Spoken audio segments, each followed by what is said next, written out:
तो चलिए बच्चों, आज हम बात करने वाले हैं एक्सीलरेशन ड्यू टू ग्रेविटी के बारे में। बच्चों, इससे पिछले वाले वीडियो में हम एक्सीलरेशन ड्यू टू ग्रेविटी को अच्छे से पढ़ चुके हैं और समझ भी चुके हैं, और मैंने आपको बताया भी था कि अर्थ के लिए acceleration due to gravity 9.8 meter per second square होती है। लेकिन मेरा यहाँ पर अभी एक क्वेश्चन है कि क्या एक्सीलरेशन ड्यू टू ग्रेविटी की जो वैल्यू मैंने आपको बताई, क्या वो वाकई में कांस्टेंट है? मतलब मैं पूरी अर्थ पर कहीं भी चला जाऊं तो क्या ये एक्सीलरेशन ड्यू टू ग्रेविटी की वैल्यू मुझे हर बार 9.8 ही मिलेगी, या मैं अर्थ की सरफेस से ऊपर जाता हूं या अर्थ की सरफेस के नीचे चला जाऊं डेप्थ में, तो भी क्या एक्सीलरेशन ड्यू टू ग्रेविटी की वैल्यू सेम रहेगी? तो बच्चों, आज हम इसी के ऊपर बात करेंगे कि acceleration due to gravity actually अगर बदलती है तो वो किन फैक्टर्स पर डिपेंड करती है। तो बच्चों, सबसे पहला जो फैक्टर है वो है अर्थ का शेप। तो मान लेते हैं बच्चों, ये हमारी अर्थ है और ऊपर नॉर्थ पोल है और नीचे साउथ पोल है। अभी नॉर्थ पोल और साउथ पोल को मैंने जोड़ते हुए एक लाइन बना ली, और चलिए एक इक्वेटर भी ड्रॉ कर देते हैं। और ये इक्वेटर वाली लाइन और हमारी पोल्स वाली लाइन जहां पर इंटरसेक्ट कर रही है, उस पॉइंट को मैं ओ मान लेता हूं। तो बच्चों, अब यहां पर मैं आपको जो लाइंस हाईलाइट कर रहा हूं, ये लाइंस एक्चुअली हमारे अर्थ के रेडियस को इंडिकेट कर रही हैं। अब अगर हमारी अर्थ वाकई में एक स्फीयर होती, कंप्लीट स्फीयर, तो ये हर जगह पर आपको रेडियस सेम देखने को मिलता। अगर बच्चों आप पोल्स की तरफ देखेंगे तो आप देख पाएंगे कि पोल्स की तरफ से हमारी जो अर्थ होती है वो फ्लैट होती है, लेकिन इक्वेटर की तरफ से देखेंगे तो इक्वेटर की तरफ से हमारी अर्थ थोड़ी सी बल्ज आउट होती है, फैली हुई होती है। यानी कि हम ऐसा बोल सकते हैं कि हमारी अर्थ कंप्लीटली स्क्वायर नहीं है। इसी वजह से आपको हर जगह पर रेडियस भी एक जैसा देखने को नहीं मिलता है। मतलब अगर मैं पोल्स की तरफ रेडियस को देखूं तो वो रेडियस मुझे कम देखने को मिलेगा, मिनिमम मिलेगा। लेकिन वहीं पर अगर मैं इक्वेटर की तरफ रेडियस मेजर करूं तो वो रेडियस मुझे ज्यादा देखने को मिलेगा। तो बच्चों, इससे हमें एक बात तो समझ में आ गई कि अर्थ का रेडियस सब जगह पर कांस्टेंट नहीं होता है। अगर आप पोल्स की तरफ देखेंगे तो ये रेडियस मिनिमम है, लेकिन वहीं पर अगर आप इक्वेटर की तरफ देखते हैं तो ये रेडियस आपको मैक्सिमम देखने को मिलेगा।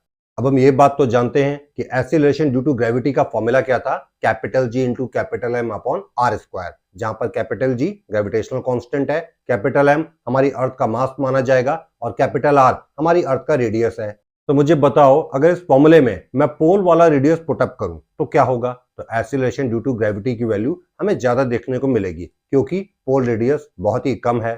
लेकिन वहीं पर अगर मैं इक्वेटर वाला रेडियस यहां पर पुटअप करता हूं तो मुझे एक्सीलरेशन ड्यू टू ग्रेविटी की वैल्यू मिनिमम देखने को मिलेगी, क्योंकि इक्वेटर पर रेडियस ज्यादा होता है। तो बच्चों, यहां से आपको एक बात समझ में आ रही होगी कि एक्सीलरेशन ड्यू टू ग्रेविटी सब जगह पर सेम नहीं होती है। तो बताओ, ये आपको कहां ज्यादा देखने को मिलेगी? कि आपको पोल पर ज्यादा देखने को मिलेगी, क्योंकि वहां पर रेडियस कम होता है। और अगर आप इक्वेटर की तरफ देखेंगे तो वहां पर आपको एक्सीलरेशन ड्यू टू ग्रेविटी कम देखने को मिलेगी, क्योंकि वहां पर रेडियस ज्यादा होता है। इसके अलावा बच्चों, हम एक और फैक्टर यहां पर ले सकते हैं, and that is the height. तो बच्चों, इस पॉइंट को समझने के लिए मैं फिर से अपनी अर्थ को कंसीडर करता हूं और एक छोटा सा ऑब्जेक्ट ले लेता हूं, और मैं इन दोनों के बीच की जो डिस्टेंस है, याद करो पिछले वाले वीडियो में हमने इनकी बीच की डिस्टेंस को कैसे लेट किया था कि पहले हमने अर्थ का रेडियस लेट किया था, और उसके बाद अर्थ की सरफेस से हमारे छोटे वाले ऑब्जेक्ट तक की जो डिस्टेंस थी उसको मैंने स्मॉल डी बोला था। तो बताओ, अर्थ और ऑब्जेक्ट के बीच की सेंटर टू सेंटर डिस्टेंस क्या हो जाएगी? R plus D. अभी इसके हिसाब से मैं एक्सीलरेशन ड्यू टू ग्रेविटी का फॉर्मूला लिखता तो क्या बनता? Small G is equals to capital G into capital M upon R plus small D का होल स्क्वायर। तो बच्चों, ये जो आपको यहाँ पर स्मॉल डी लिखा हुआ दिख रहा है, ये एक्चुअली क्या है? एक तरीके से हाइट, आपका ऑब्जेक्ट हमारी अर्थ से कितना ऊपर है, इस हाइट को हमने स्मॉल डी से इंडिकेट किया है। अब जनरली वैसे ये हाइट बहुत कम रहती है तो हम इसे नेग्लेक्ट कर देते हैं, नेग्लिजिबल मान लेते हैं, लेकिन ये होती तो है। तो सोचो कि अगर हमारा ऑब्जेक्ट और ज्यादा ऊपर की तरफ जाए, उसकी हाइट और ज्यादा बढ़ने लगे, तो ये डी की वैल्यू बढ़ेगी। डी मतलब हाइट, उसकी हाइट इंक्रीज हो रही है। और अगर स्मॉल डी की वैल्यू बढ़ेगी तो आर प्लस डी की वैल्यू भी इंक्रीज करेगी। तो बच्चों, मैं ऐसा बोल सकता हूं कि हमारे एक्सीलरेशन ड्यू टू ग्रेविटी का जो फॉर्मूला है, उसका जो डिनोमिनेटर है वो इंक्रीज कर रहा है, आर प्लस डी इंक्रीज कर रहा है, क्योंकि हमारा ऑब्जेक्ट ऊपर की तरफ जा रहा है। और हम ये बात बच्चों जानते हैं कि acceleration due to gravity R plus D के इनवर्सली प्रोपोर्शनल है, क्योंकि आर प्लस डी डिनोमिनेटर में लिखा है। तो अभी अगर डिनोमिनेटर इंक्रीज करेगा तो फिर acceleration due to gravity decrease करेगी। तो बच्चों, आप समझ पा रहे होंगे कि ऑब्जेक्ट जैसे जैसे ऊपर की तरफ जाएगा, हमारा acceleration due to gravity decrease होने लगेगा। इसके अलावा बच्चों, हम एक और फैक्टर के ऊपर बात कर सकते हैं, and that is the depth. मतलब हम देखेंगे कि अर्थ सरफेस के नीचे अगर ऑब्जेक्ट चला जाए कुछ गहराई में, कुछ डेप्थ में, तो उसका क्या इफेक्ट पड़ेगा हमारी एक्सीलरेशन ड्यू टू ग्रेविटी पर। तो बच्चों इसको जानने के लिए हम फिर से एक्सीलरेशन ड्यू टू ग्रेविटी का फॉर्मूला लिख लेते हैं, capital G into capital M upon R square. और ध्यान रहे, इस सिचुएशन को अच्छे से समझने के लिए मैं थोड़ी देर के लिए अर्थ को एक परफेक्ट स्फीयर मान लेता हूं। तो अगर मैं अर्थ को एक परफेक्ट स्फीयर मान के चल रहा हूं तो सब जगह पर उसका रेडियस भी सेम होना चाहिए, वो हमने कैपिटल R मान लिया। तो क्या आप मुझे बता सकते हो कि हमारी अर्थ का वॉल्यूम क्या होगा? तो बच्चों आपको पता है कि स्फीयर के वॉल्यूम का फॉर्मूला क्या होता है, 4/3 पाई आर क्यूब। तो ये हो गया हमारे अर्थ का वॉल्यूम। अब अगर मैं अर्थ की डेंसिटी को रो सिंबल से डिनोट कर देता हूं, ये जो रो सिंबल आपको दिख रहा है ये अर्थ की डेंसिटी को रिप्रेजेंट करता है। तो मुझे बताओ कि आपने डेंसिटी का एक फॉर्मूला पढ़ा होगा, density is equal to mass upon volume. तो इस फॉर्मूले के अकॉर्डिंग अगर मैं मास इज इक्वल टू लिखना चाहूं तो वॉल्यूम इंटू डेंसिटी लिख सकता हूं। अब बच्चों यहां पर आप एक काम करिए कि जो वॉल्यूम हमने अर्थ के लिए कैलकुलेट किया था वो आप यहां पर पुटअप कर दीजिए। तो रिजल्ट क्या आएगा आपका, mass is equal to 4/3 pi R cube into rho. अब बच्चों ये जो मास की आपने वैल्यू निकाली है इसको आप दोबारा अपने original acceleration due to gravity के फॉर्मूले में पुटअप कर दीजिए। जब आप ऐसा करेंगे तो आप देख पा रहे होंगे कि नीचे आर स्क्वायर आ रहा है और ऊपर आर क्यूब प्रेजेंट है, तो हम 2r तो यहां से कट कर ही सकते हैं। तो बोलो फाइनली आपके पास एक्सप्रेशन क्या बचेगा, small g is equal to 4/3 pi G R into rho. तो बच्चों ये जो एक्सीलरेशन ड्यू टू ग्रेविटी का भी फॉर्मूला आ गया हमारे पास, इसको हम थोड़ा सा बॉक्स में बंद कर लेते हैं क्योंकि इसकी अभी हमें जरूरत पड़ेगी। अब बच्चों मान लेते हैं कि जो हमारा ऑब्जेक्ट है वो अर्थ सरफेस से x मीटर नीचे चला गया है, यानी कि कुछ गहराई में चला गया है। वो डेप्थ हमने कितनी मान ली, x मीटर।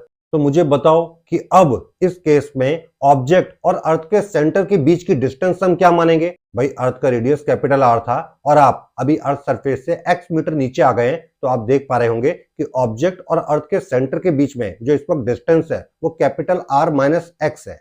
तो हम एक काम करते हैं, हम अपने एक्सीलरेशन ड्यू टू ग्रेविटी के फॉर्मूले में, और कौन सा फॉर्मूला, वो जो हमने नया अपडेट करके निकाला है जिसको हमने बॉक्स में बंद किया था, उसमें हम इस डिस्टेंस को पुटअप कर देते हैं। कहां पर? जहां पर कैपिटल R लिखा है, क्योंकि अब हम कैपिटल R नहीं लिख सकते। अब तो हमारी डिस्टेंस कैपिटल R नहीं है, अब हमारी डिस्टेंस कितनी है, कैपिटल R माइनस x। तो हमने क्या किया, एक्सीलरेशन ड्यू टू ग्रेविटी के फॉर्मूले में R की जगह पर कैपिटल R माइनस x लिख दिया। तो अब जो एक्सप्रेशन बच्चों आपको दिख रहा है ये किस एक्सीलरेशन ड्यू टू ग्रेविटी को रिप्रेजेंट कर रहा है? Acceleration due to gravity at the depth x। भाई जब ऑब्जेक्ट x मीटर गहराई पर आ जाएगा तब एक्सीलरेशन ड्यू टू ग्रेविटी आपको कितनी दिखेगी, जितना अभी आपको एक्सप्रेशन में नजर आ रहा है उतनी।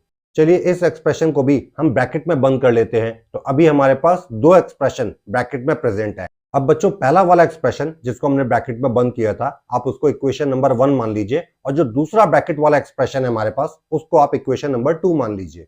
और चलिए इक्वेशन 2 को इक्वेशन 1 से डिवाइड कर देते हैं। तो बच्चों जब आप दोनों एक्सप्रेशन को डिवाइड करेंगे तो आप देखेंगे कि 4/3 ऊपर नीचे कॉमन है, पाई भी कॉमन है, कैपिटल G भी कॉमन है, रो डेंसिटी भी कॉमन है। तो अभी जो जो कॉमन है उनको आप आपस में कट कर दीजिए। तो अभी आप देख पा रहे होंगे बच्चों कि आपको जो एक्सप्रेशन बचा हुआ मिल रहा है वो क्या मिल रहा है, R minus x upon R। अच्छा यहां पर अगर मैं डिवाइड के साइन को ओपन कर दूं तो इससे मैं capital R upon R minus x upon R लिख सकता हूं। तो अभी यहां पर भी R से R कट गया, तो फाइनली क्या बच गया, 1 माइनस एक्स अपॉन R।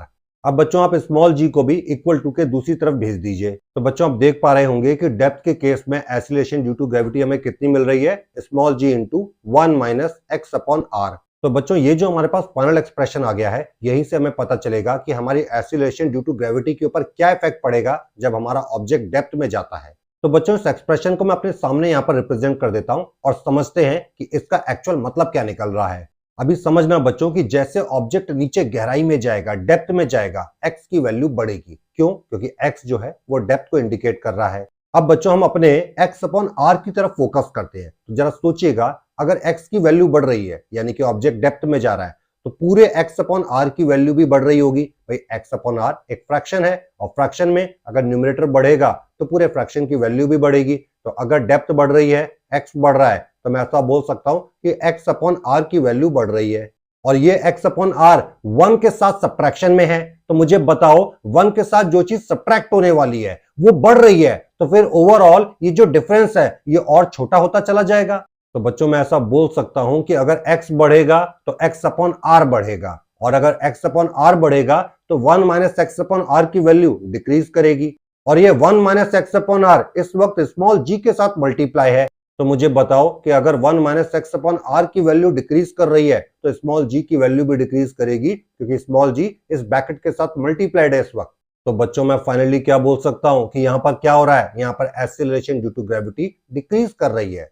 तो बच्चों यहां पर आप एक कंक्लूजन पर पहुंच पा रहे होंगे कि अर्थ की सरफेस पर हमें maximum acceleration due to gravity देखने को मिलती है। अभी आप चाहे उसके ऊपर चले जाएं हाइट पर या उसके नीचे डेप्थ में चले जाएं, acceleration due to gravity decrease ही करेगी। बच्चों यहां पर एक और बड़ा इंटरेस्टिंग केस कई बार पूछा जाता है कि अगर ऑब्जेक्ट अर्थ के सेंटर पे आ जाए तो क्या होगा। तो बच्चों उस समय जो डेप्थ होगी, जो गहराई होगी, यानी जिसे हम एक्स मानकर चल रहे थे, वो किसके बराबर हो जाएगा, रेडियस आर के बराबर। भाई सीधी बात है, अगर कोई ऑब्जेक्ट अर्थ की सरफेस से नीचे अर्थ के सेंटर तक पहुंच जाए तो उसने कितना डेप्थ ट्रेवल किया होगा, कैपिटल आर। तो अगर मैं एक्स की जगह पर कैपिटल आर रख दूं तो R upon R cancel out होकर 1 बन जाएगा, और 1 जब 1 के साथ सब्ट्रैक्ट होगा तो सब्ट्रैक्शन 0 आएगा, और 0 इंटू जी 0 देगा। मतलब एक्सीलरेशन ड्यू टू ग्रेविटी अर्थ के सेंटर पे 0 देखने को मिलती है। क्या आप मुझे कोई और भी ऐसी जगह बता सकते हैं जहां पर एक्सीलरेशन ड्यू टू ग्रेविटी 0 देखने को मिलेगी। तो शायद बच्चों आपके दिमाग में आ रहा होगा कि अगर हम अर्थ की ग्रेविटी से बाहर निकल जाएं स्पेस में तो वहां पर हमें एक्सीलरेशन ड्यू टू ग्रेविटी 0 देखने को मिलेगी। तो उम्मीद करता हूं बच्चों कि एक्सीलरेशन ड्यू टू ग्रेविटी का ये वेरिएशन आपको अच्छे से समझ में आया होगा।